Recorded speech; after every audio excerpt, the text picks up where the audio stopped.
Halo Inspirator. Ya, kembali lagi bersama saya di channel Inspirasi Bagus. Hari Sabtu, Minggu ke-9 di rumah aja. Ya, luar biasa. Gimana? Sehat kan? Harus dong. Tetap harus sehat, tetap jaga kesehatan.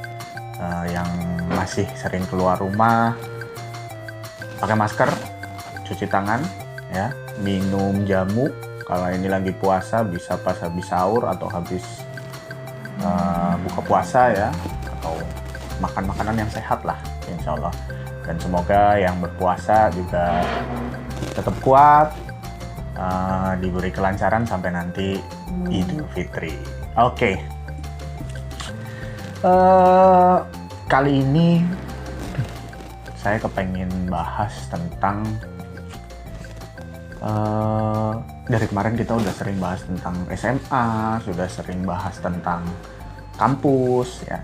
Sekarang saya mau bahas tentang dunia pendidikan di SMP, Sekolah Menengah Pertama. Nah, teman saya ini seorang guru di SMP, kemudian beliau juga seorang seniman puisi dan teater. Nah, nanti kita akan tanya-tanya mengenai gimana sih sekolah SMP itu, belajar dan mengajar di SMP, dan bagaimana sih dunia seniman, dunia seni di bidang puisi dan teater. Oke, kita langsung call saja Mas Gustaf Triono. Gustaf. Nah, ini dia. Sip. Mudah-mudahan langsung diangkat. Yatri, sehat selalu. Tekan tombol apa? Halo, selamat pagi. Assalamualaikum. Halo, Mas. Halo? Halo, Assalamualaikum. Halo, Assalamualaikum warahmatullahi wabarakatuh, Mas. Halo, Waalaikumsalam warahmatullahi wabarakatuh. Oke, sehat Mas Gustaf? Alhamdulillah. Ya, lawas banget ya, nggak ketemu. Iya, ketemunya di udara saja. Iya, ya. ketemunya di media sosial banyak. doang. Iya. Oke, gimana? Aktivitas masih seperti biasa atau di rumah aja? Iya, kadang-kadang di rumah saja, kadang-kadang terpaksa ya harus beraktivitas di luar juga. Iya, masih ya. Ngajar gimana, Mas? Ngajar ya sementara lewat dari rumah saja. Ini yang kepengen saya tanya, Mas. Iya. Jadi, sebelum-sebelumnya saya itu udah sering ngobrol sama guru SMA, sama dosen di kampus. Nah, yang belum pernah itu saya sama guru di jenjang sekolah menengah pertama SMP. Ya. Gimana nih aktivitas sekolah online atau belajar mengajar online di SMP? Apa saja suka dukanya, kemudian kendalanya apa, Mas?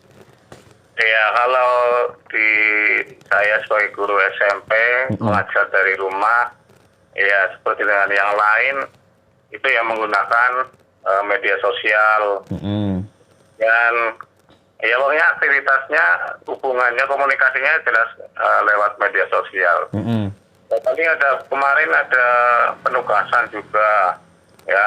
Iya. Ya, anak perlu belajar mandiri, kemudian diberi tugas. Kemudian kalau ada anak kesulitan atau ada yang tanya ya bisa untuk chatting itu lewat WA. Gitu. Oh, pakainya WA ya. Untuk Ya. mengerjakan tugas-tugas, mengumpulkannya itu melalui WA juga atau ada aplikasi lain? Ya ada yang modelnya mungkin suruh mengerjakan di LKS atau mungkin di buku, ada tugas-tugas itu difoto hasilnya. Oh, gitu. Kemudian ada juga yang pakai Google Form gitu kan. Oh, ada Ya, pakai Google Form ya. Ya, terus ada juga tugas yang membuat proyek ya dia anak-anak untuk membuat poster misalnya, untuk tentang pencegahan COVID COVID-19. Oh ya, siap. Anak rekreasi. Oke. Karena kalau terlalu berat itu kan juga dilarang oleh Pak Ganjar. Iya, sama Pak Gubernur ya. Iya. Jadi yang simpel-simpel aja. Yang penting tetap continue. Tiap minggunya tetap ada tugas, tapi ya ringan-ringan saja. Tapi capaian pembelajarannya tetap tercapai ya? Ya, itu juga menjadi masalah. Tidak semua melaporkan. Ya, karena pertama mungkin kendala WA ya, sama HP-nya yang Android mungkin tidak punya. Hanya milik punya tapi hanya milik orang tuanya. Betul. Orang tuanya mungkin untuk aktivitas yang lain. Ya, jadi kadang terlambat mengirimkannya. Kemudian itu keterbatasan juga kuota. Oke. Ya, 2 minggu baru mengumpulkan. Iya. Ya dibalas, Pak. Saya baru punya paket kuota. Ya, apa-apa. Iya. Yang penting anak ternyata masih perhatian, masih tetap semangat. Bertanggung jawab. Walaupun terlambat, saya tidak tetap nilai untuk itu ya tetap sama. Karena memang keadaannya seperti ini. Benar. Sinyal juga biasanya ya? Sinyal juga. Oh iya, betul. Tidak setiap itu kan saya kan ngajarnya di lumayan bukan di kota lah ya. SMP 1 Mrebet ya? Iya. Ya, kalau yang bagian-bagian kota juga mungkin bisa. Angka sinyalnya. Tapi untuk yang agak yang gunung itu kan, sinyal juga tergantung. Iya. Tergantung kartu yang digunakan. Betul. Gitu. Mrebet itu kan juga udah termasuknya dataran tinggi ya? Ya, Sebagian ya? Ya, ada yang di kota emang jalur jalan raya, jalan provinsi, tapi juga ada sebagian yang lereng yang mau ke Gunung Selamat itu yang jalan di sana juga tergantung apanya itu kartunya itu pakai. Jadi sebenarnya kendalanya itu mirip-mirip lah antara SMP, SMA dan kampus itu juga mirip-mirip sih kendalanya, kuota, kendala sinyal itu. Iya sih, betul. Yang penting kita sebagai pengajar tetap capaian pembelajarannya akhir itu tetap harus terpenuhi gitu ya. Bagaimana caranya ya? Ya. Terus apalagi nih ya di SMP, Mas Gustaf ini kan seorang guru yang masih honorer. Iya. Oke, masih honorer. Gimana nih Mas? Boleh diceritain nggak? Kenapa sih kok awalnya tertarik menjadi seorang guru walaupun masih honorer, kemudian bagaimana sekarang kesejahteraannya seorang guru honorer? Ya, untuk menjadi seorang guru kan memang ya impiannya itu nantinya menjadi PNS ya. Oke, betul. Abdian dulu ya, tapi selama beberapa tahun ini ternyata ya mengabdi. Masih ini gitu ya. Ya, siap. Jadi, ya mau bagaimana lagi, tapi kita tetap terus dengan organisasi tetap berusaha untuk berjuang lah untuk meningkatkan kesejahteraan. Oke. Iya. Tapi sertifikasi tetap berjalan kan, Mas?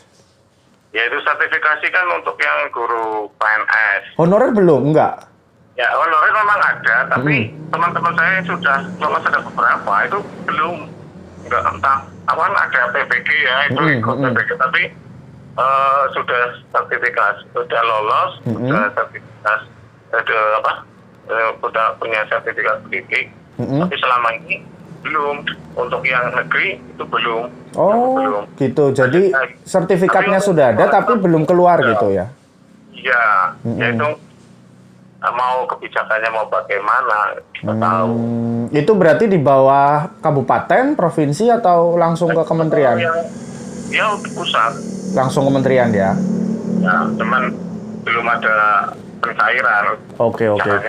Mana belum? Itu banyak ya sudah sebagian yang lolos.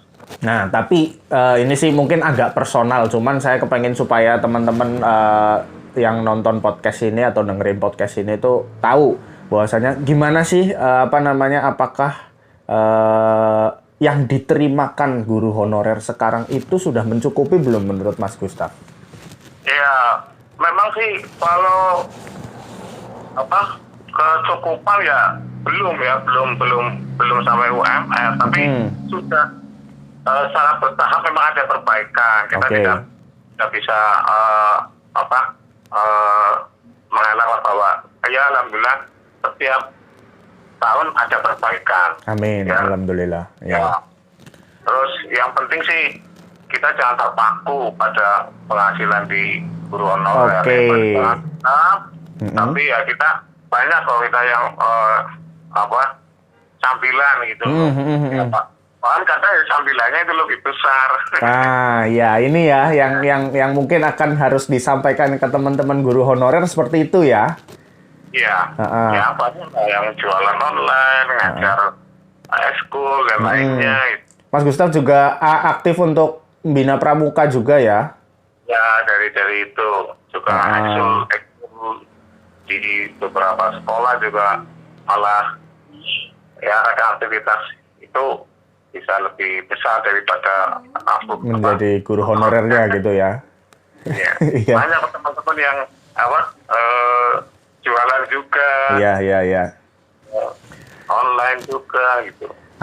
Tuh suka dukanya seorang guru honorer berarti ini disampaikan buat para siswa yang menonton. Nah, jadi jasanya Mas Gustaf dan guru-guru honorer yang lain itu luar biasa ya. Iya. Iya gitu. Nah, di luar guru, Mas Gustaf tadi sudah disebutkan ada pembina pramuka juga, ekskul. Kemudian juga yang saya sangat tahu dan kita sering berinteraksi bersama yaitu Mas Gustaf adalah seorang seniman puisi dan teater. Nah, buku-bukunya Mas Gustaf udah ada berapa buku puisi nih Mas yang sudah tercetak?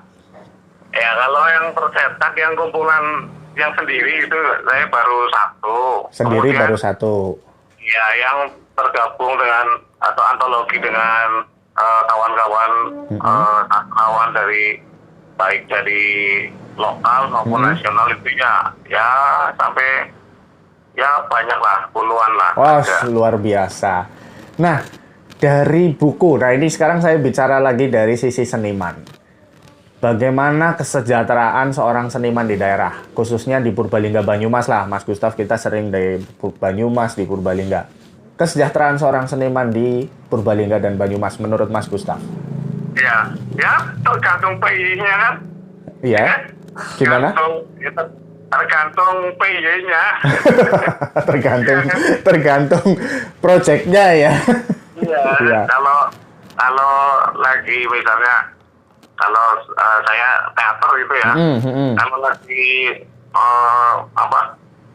musim-musim ini untuk pentas-pentas perpisahan itu ya bisa sampai garap 2-3 sekolahan untuk garap itu. Kalau masa-masa sekarang kan ya nggak ada ya. Tapi secara umum sebelum kita nggak bicara masalah COVID, secara umum sebelum COVID, dari Mas Gustaf itu berkesenian itu cukup nggak kalau misalnya mau hidup dari kesenian? Yang kalau saya enggak.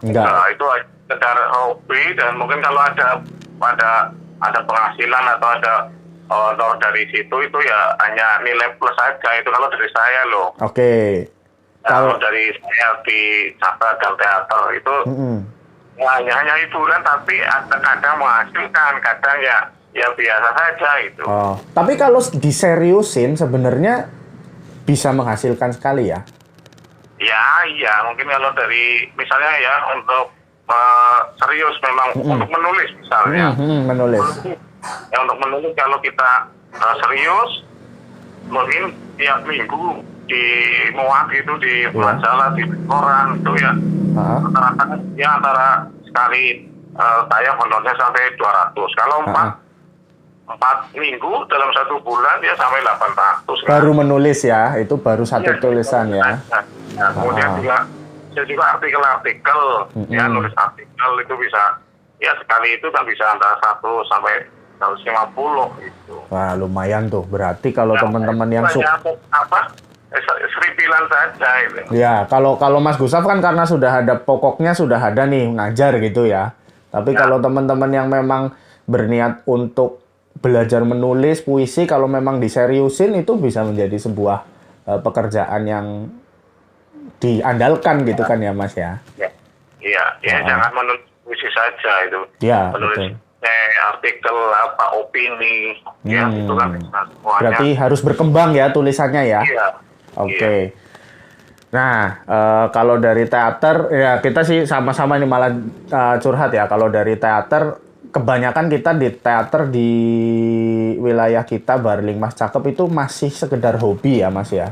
Iya. Kita teater belum benar-benar bisa menghasilkan ya kalau di sini ya. Iya, belum. Malah saya lebih menghasilkan kalau nari.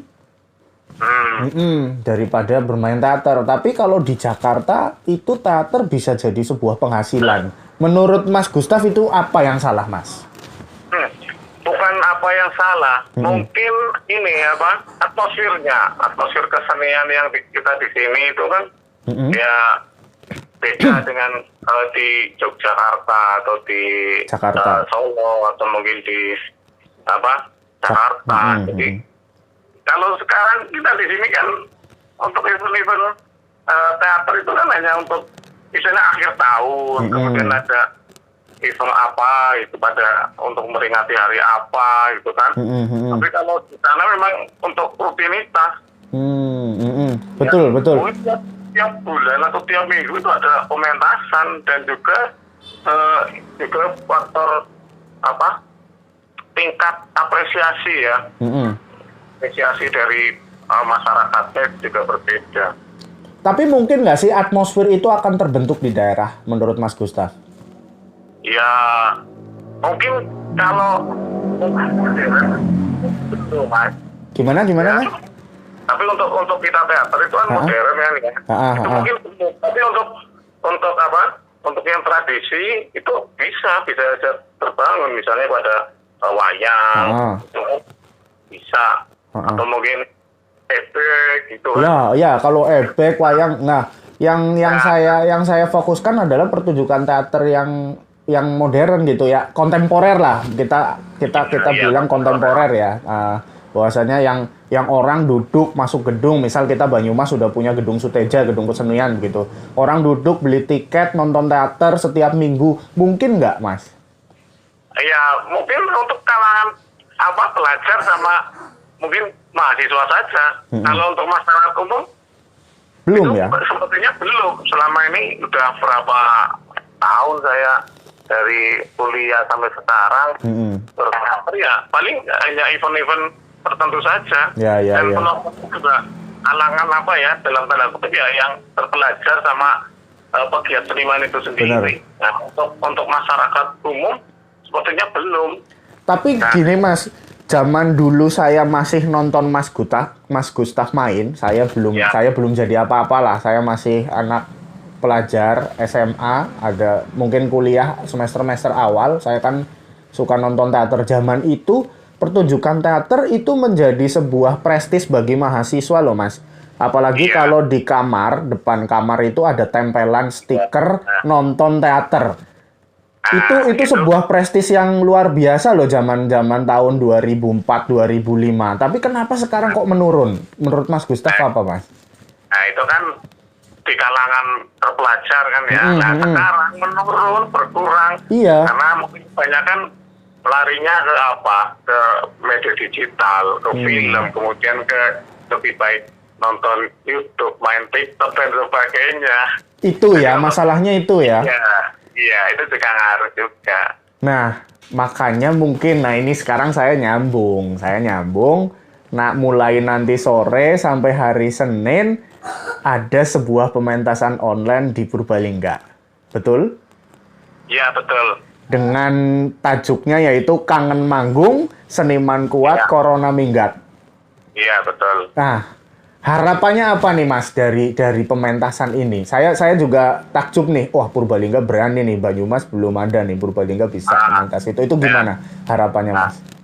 Ya ini event ini kan ya saya secara juga sebagai salah satu panitia di Ya, situ. narahubung ya, sebagai narahubung. Dan dari acara juga ini pertama untuk memfasilitasi teman-teman seniman untuk berkarya. Walaupun karyanya tidak ditonton orang banyak karena kita tidak boleh kan mendatangkan kerumunan. Betul. Ya, kita juga tetap menjaga jarak, menggunakan masker dan sebagainya sesuai protokoler masa pandemik ini. Iya. Ini untuk menampung karya, tetap berkarya. Ya, kemudian yang kedua, untuk ini sebagai rasa empati, simpati kita untuk teman-teman, kawan-kawan yang terdampak adanya COVID-19 ini. Ya. Jadi melakukan penggalangan donasi, penggalangan dana. Gitu. Dan juga yang ketiga ya untuk hiburan, ya, untuk hiburan masyarakat di tengah wabah ini. Berarti ini tujuannya ke penggalangan donasi atau memang untuk penghasilan dari seniman, Mas?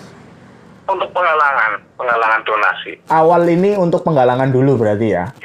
Iya. Tapi mungkin nggak, kalau misalnya ternyata ini sukses, secara online ini sukses, banyak yang nonton, suatu saat ini menjadi habit baru atau kebiasaan baru, seniman nanti akan bisa pentas secara online dan bisa mendapatkan uang di situ. Seniman tradisi, kita bicara seniman tradisi.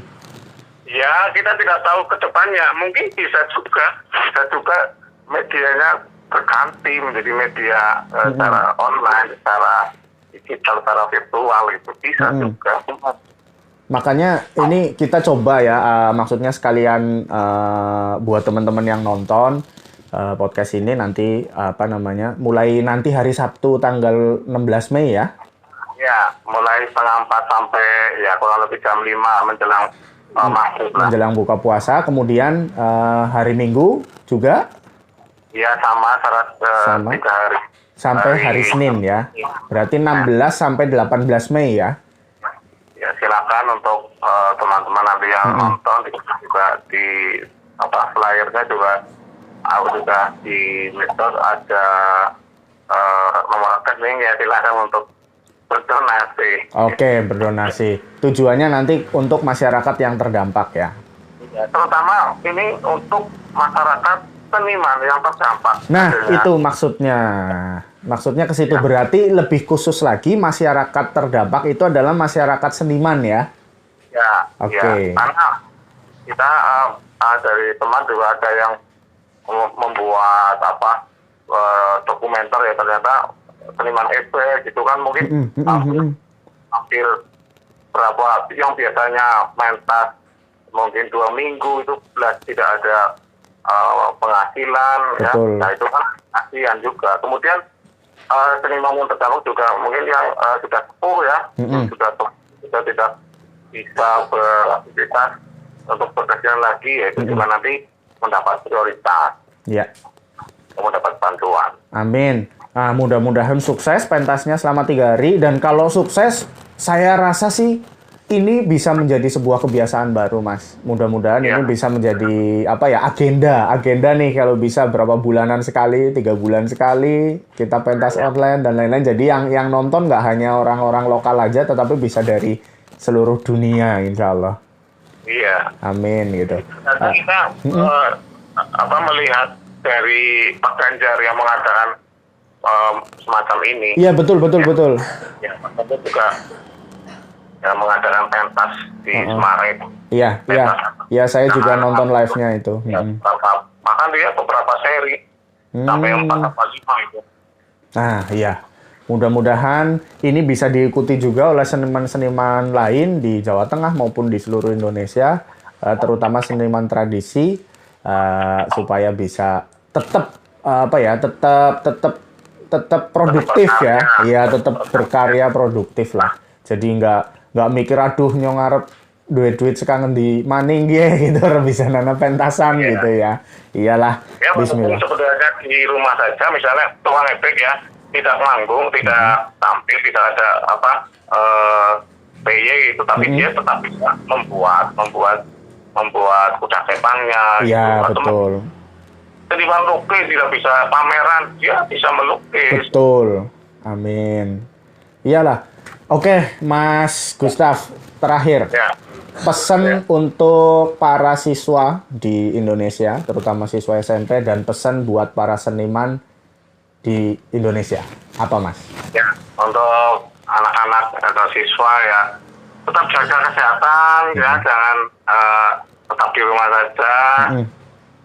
Jalani tugas-tugas dari guru itu dengan dengan senang saja, dengan riang gembira. Amin. Tapi tetap dikerjakan walaupun memang mungkin tidak tepat waktu, tapi itu tidak masalah karena memang kita menyadari terkendala dengan sinyal dan sebagainya. Tapi minimal itu tiap minggu ya tetap ada komunikasi lah biar pelajaran tetap aja jalan gitu. Ya, siap. Dan untuk teman-teman seniman ya tetap berkarya lah dengan masa-masa yang disuruh di rumah saja.